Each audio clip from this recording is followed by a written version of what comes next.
Livro de 2 Reis, capítulos 7 e 8. Eliseu respondeu: Ouçam esta mensagem do Senhor. Assim diz o Senhor: Amanhã, a esta hora, na porta de Samaria, 6 litros de farinha fina custarão apenas 12 gramas de prata. 12 litros de cevada também custarão apenas 12 gramas de prata. Um oficial que auxiliava o rei disse ao homem de Deus: Ainda que o Senhor abrisse as janelas do céu, isso não poderia acontecer. Eliseu, porém, respondeu: Você verá com os próprios olhos, mas não comerá coisa alguma. Havia 4 homens com lepra sentados junto à porta da cidade. Por que ficarmos sentados aqui esperando a morte? Perguntaram uns aos outros. Morreremos de fome se ficarmos aqui, mas também morreremos de fome se entrarmos na cidade, pois não há alimento lá. Vamos sair e nos render ao exército sírio. Se eles nos deixarem viver, melhor, mas se nos matarem, de qualquer maneira teríamos morrido. Ao anoitecer, partiram para o acampamento dos sírios. Quando chegaram às extremidades do acampamento, viram que não havia ninguém ali, pois o Senhor havia feito o exército sírio ouvir o ruído de carros de guerra e o galope de cavalos e os sons de um grande exército que se aproximava. Disseram uns aos outros: O rei de Israel contratou mercenários hititas e egípcios para nos atacarem. Por isso, fugiram ao anoitecer, abandonando tendas, cavalos, jumentos e tudo mais, e correram para salvar a vida. Quando os leprosos chegaram às extremidades do acampamento, foram de uma tenda a outra comendo e bebendo.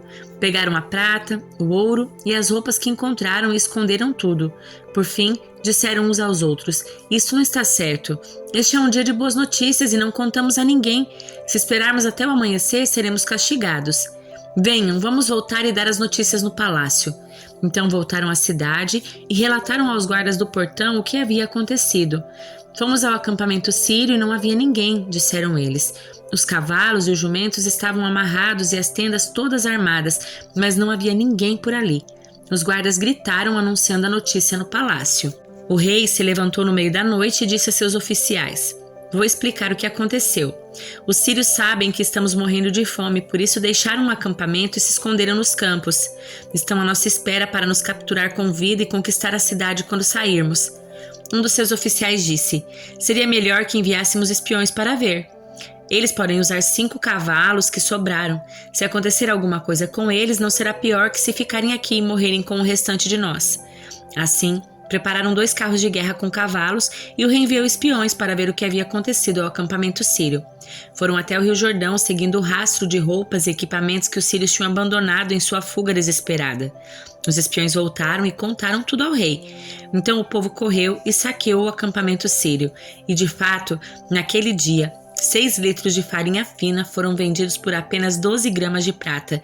12 litros de cevada também foram vendidos por apenas 12 gramas de prata, como o Senhor tinha dito. O rei colocou o oficial que o auxiliava para controlar o movimento à porta da cidade, mas ele foi derrubado, pisoteado e morto quando a multidão correu para fora. Tudo aconteceu, portanto, conforme o homem de Deus tinha dito quando o rei foi à sua casa. O homem de Deus tinha dito ao rei: Amanhã, a esta hora, na porta de Samaria, 6 litros de farinha fina custarão apenas 12 gramas de prata. 12 litros de cevada também custarão apenas 12 gramas de prata. Um oficial do rei havia respondido: Ainda que o Senhor abrisse as janelas do céu, isso não poderia acontecer.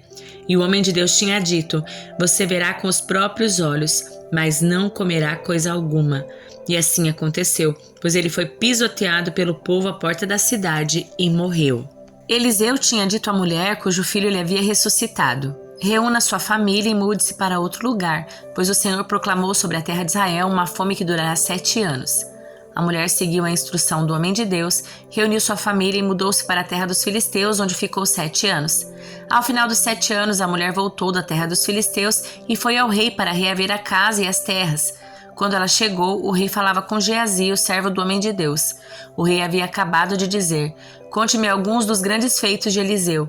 E Geazi lhe falava sobre a ocasião em que Eliseu havia ressuscitado um menino. Naquele exato momento, a mãe do menino entrou e apresentou ao rei sua petição para reaver a casa e as terras. Veja, ó meu senhor e rei, exclamou Geazi. Esta é a mulher e este é o filho dela que Eliseu ressuscitou. É verdade? Perguntou o rei à mulher. E ela lhe contou o que havia acontecido.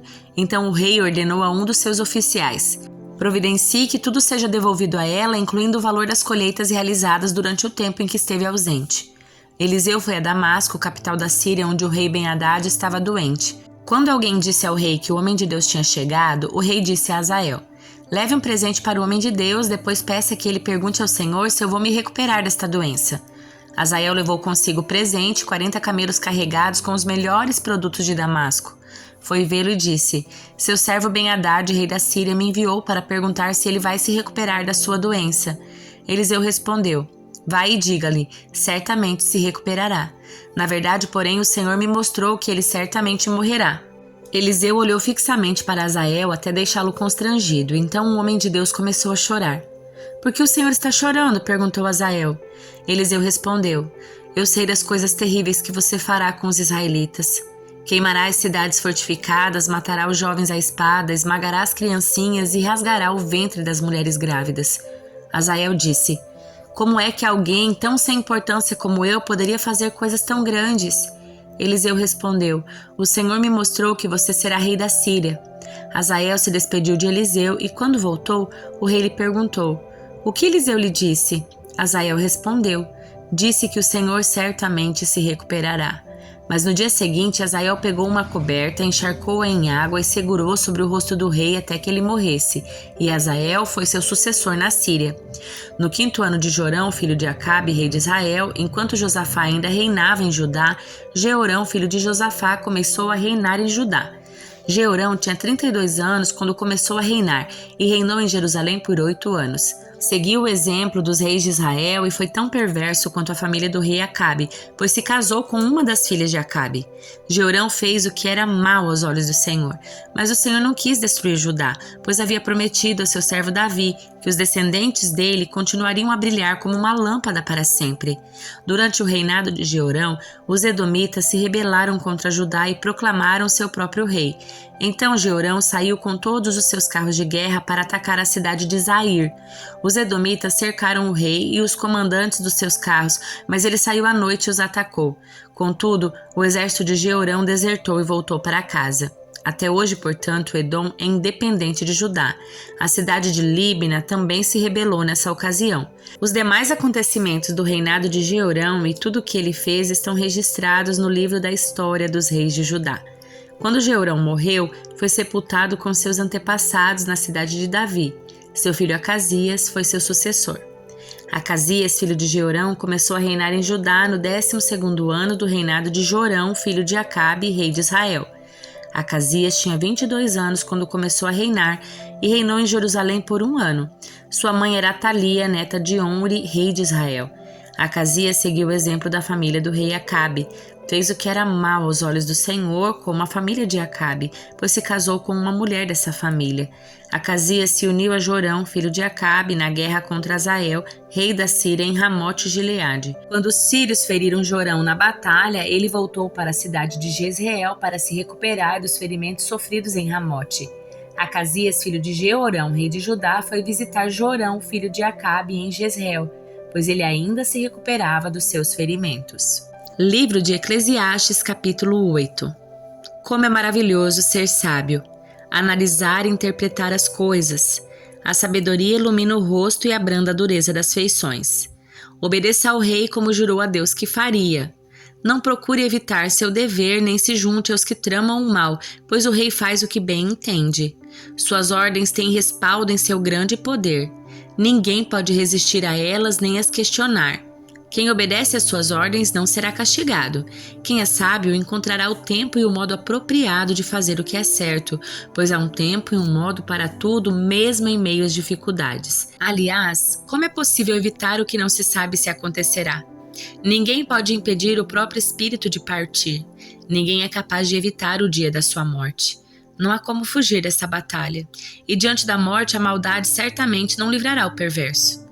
Pensei muito sobre tudo o que acontece debaixo do sol, onde as pessoas têm poder para prejudicar umas às outras. Vi perversos serem sepultados com honra, frequentavam o templo e hoje são elogiados na mesma cidade em que cometeram seus crimes. Isso também não faz sentido. Quando um crime não é castigado de imediato, as pessoas se veem incentivadas a fazer o mal. Mas ainda que alguém peque 100 vezes e continue a viver por muito tempo, sei que aqueles que temem a Deus terminarão em situação melhor. Os perversos não prosperarão, pois não temem a Deus. Seus dias, como as sombras do anoitecer, não se prolongarão. Há mais uma coisa que não faz sentido em nosso mundo. Nesta vida, justos muitas vezes são tratados como se fossem perversos e perversos como se fossem justos. Isso não faz sentido algum. Recomendo, portanto, que as pessoas aproveitem a vida, pois a melhor coisa a fazer nesse mundo é comer, beber e alegrar-se. Assim terão algo que os acompanhe em todo o árduo trabalho que Deus lhes dá debaixo do sol. Enquanto procurava sabedoria e observava os fardos pesados que as pessoas carregavam aqui na terra, vi que dia e noite sua atividade não cessa.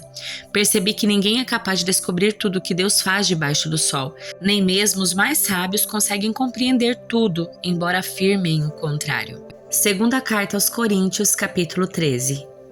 Esta é a terceira vez que irei visitá-los. Os fatos a respeito de cada caso devem ser confirmados pelo depoimento de 2 ou 3 testemunhas. Em minha segunda visita, já adverti aqueles que estavam em pecado. Agora, como naquela ocasião, volto a adverti-los e também os demais de que da próxima vez não os pouparei. Eu lhes darei todas as provas que desejarem de que Cristo fala por meu intermédio. Ele não é fraco ao tratar com vocês, ao contrário, é poderoso entre vocês. Embora ele tenha sido crucificado em fraqueza, agora vive pelo poder de Deus. Nós também somos fracos como Cristo foi, mas quando tratarmos com vocês, estaremos vivos com Ele e teremos o poder de Deus. Examinem a si mesmos. Verifiquem se estão praticando o que afirmam crer. Assim poderão ser aprovados. Certamente sabem que Jesus Cristo está entre vocês, do contrário, já foram reprovados. Minha expectativa é que, uma vez que se examinarem, reconheçam que não foram aprovados. Oramos a Deus para que vocês não façam o que é mal, não para que pareça que fomos aprovados em nosso serviço, mas para que façam o que é certo, mesmo que pareça que fomos reprovados ao repreendê-los.